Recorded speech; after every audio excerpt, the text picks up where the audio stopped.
សូមគោរពជម្រាបសួរបងប្អូនទាំងអស់បាទសួស្តីបងប្អូនសិស្សនិស្សិតដែលកំពុងតែសិក្សាស្រាវជ្រាវអំពីការព្យាបាលសត្វនិងឱសថបាទថ្ងៃនេះលោកគ្រូនឹងបង្ហាញមេរៀនពិសេសមួយបាទស្ដីពីការសង្គ្រោះបន្ទាន់បាទអញ្ចឹងមេរៀនពិសេសហ្នឹងមានអីខ្លះបងប្អូនបាទសង្គ្រោះបន្ទាន់ដូចជាពោះចឹកប្រតិកម្មថ្នាំការពុល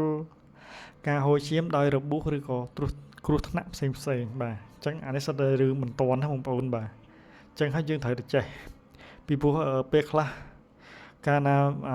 រោគទាំងការសញ្ញាទាំងអស់ហ្នឹងវាកើតឡើងភ្លាមយើងអត់ដឹងថាត្រូវធ្វើម៉េចទេបងប្អូនអញ្ចឹងក៏យើងត្រូវតែយល់ដឹងអំពីវាឲ្យបានច្បាស់លាស់និងប្រកបដែរណាបងប្អូនបាទពីព្រោះបន្ទាន់ហ្នឹងពេលខ្លះចេះយកថ្នាំនេះថ្នាំនោះចាក់ទៅស្រាប់តែ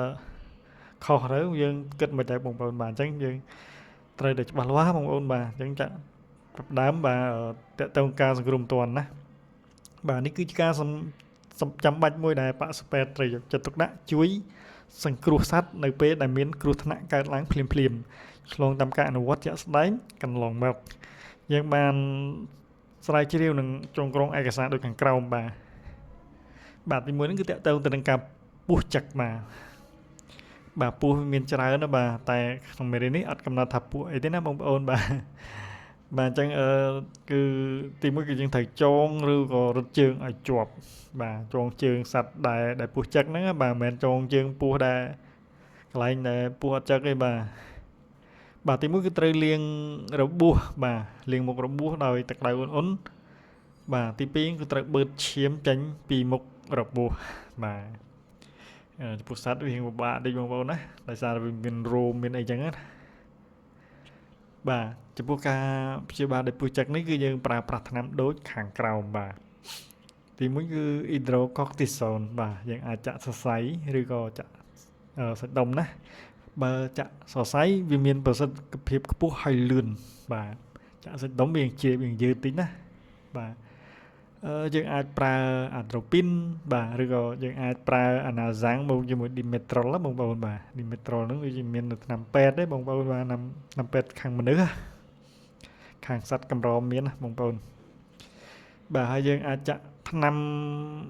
អំពីស៊ីលីនបាទអំពីស៊ីលីនបន្ថែមហើយនឹងបាញ់ថ្នាំលើមុខរបួសដោយ spray Vioxy ឬក៏ Blue Methylene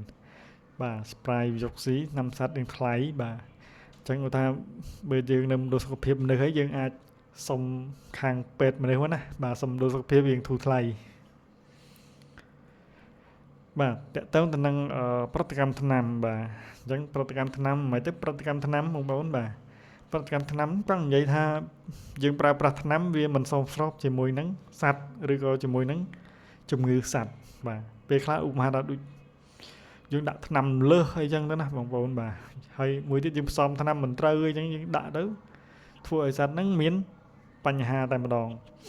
បាទអញ្ចឹងហើយគឺយើងដំបូងយើងត្រូវយកទឹកតែលីស្ករច្របាច់ក្រូចឆ្មាបញ្ច្រកឲ្យសត្វដើម្បីផ្សាបជាតិថ្នាំបន្ទាប់មកយើងត្រូវរឹតគក់ច្របាច់ម៉ាស្សាបាទឲ្យវាថ្នមណាបងប្អូនបាទអញ្ចឹងតើតើការប្រតិកម្មថ្នាំនេះគឺយើងចាក់អាត្រូពីនឬក៏ Dimetral មួយអំពូលបាទហើយនឹង Primperan បាទមួយអំពូលបាទមួយអំពូលចង់និយាយថា20គីឡូទៅ25គីឡូបាទបើសត្វនឹងត5គីឡូយើងចាក់មិនទៅបងប្អូនបាទអញ្ចឹងគឺយើងបែងចែកវាទៅតាមហ្នឹងដែរបាទមួយអំពូលយើងចែកជា5ឬក៏4អញ្ចឹងទៅចំពោះការចាក់ថ្នាំហ្នឹងគឺយើងត្រូវចាក់បញ្ចូលថ្នាំយឺតបំផុតនិងកម្រិតប្រើក្នុងបរិមាណតិចសិនព្រោះបើយើងចាក់លឿនពេកសត្វហ្នឹងលើសដើមបាទអញ្ចឹងក្នុងរយៈពេល15នាទីណាបងប្អូនបាទយើងចាក់យឺតបំផុតកាន់តែយឺតកាន់តែល្អក្រោយមកទើបយើងចាក់តាមកម្រិតថ្នាំបាទតើតើទៅនឹងការពុលបាទការពុលនេះចង់និយាយថាបាទសត្វវាមិនដឹងថាស៊ីអីពេលខ្លះបាទយើងមិនអាចកំណត់អត្តសញ្ញាណបានណាបងប្អូនហើយវាមកវាធីងធងវាក្អួតវាអីចឹងទៅណាឬក៏វាស្លាប់អញ្ចឹងទៅបាទអញ្ចឹងអានេះវាបញ្ហាច្រើនណាបងប្អូនណាអញ្ចឹងការពុលភាគច្រើនវាក្អួតវាជាងឲ្យមកអញ្ចឹងណាបាទអញ្ចឹងយើងត្រូវយកអំបិលលាយស្ករត្នោតទៅច្បូតអណ្ដាត បន្ទាប់មកទៀតយើងច្រកទឹកល្បាយអំបិលនិងស្ករឲ្យបានច្រើនដើម្បីឲ្យសត្វក្អួតចេញមកវិញបាទពេលខ្លះថ្នាំបាញ់ស្មៅអីចឹងទៅណាបងប្អូនណាថ្នាំបាញ់ស្មៅឬក៏វាស៊ីក្បាលត្រីច្រើនអីចឹងណា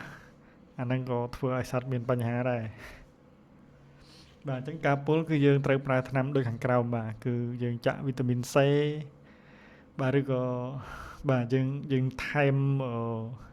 hydrocortisone ឬក៏ dexamethasone អញ្ចឹងណាយើងចាក់ថ្នាំ atropine បាទឬក៏ dimetrol ជាមួយនឹង anaxan ក៏បានបាទអញ្ចឹងហើយបន្ទាប់មកបើយើងអាចមានសេរ៉ូមយើងបញ្ចូលសេរ៉ូម dextro 10% ទៀតណាបងប្អូនបាទចំពោះការហូរឈាមដោយរបួសឬក៏គ្រោះថ្នាក់ផ្សេងៗបាទអញ្ចឹងគឺយើងត្រូវចងខ្សែក្នុងរយៈពេល2ម៉ោងបាទ